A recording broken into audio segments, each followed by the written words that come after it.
Hello, in front of me I've got DJI RS 4 Mini. In this video I'll show you hidden trigger functions.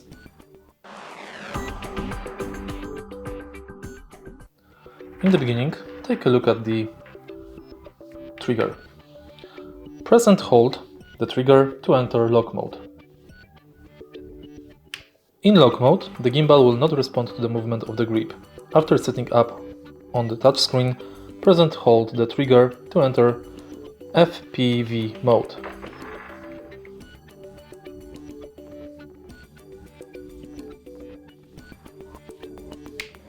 Next, press twice to recenter the gimbal and press 3 times to turn the gimbal 180 degrees.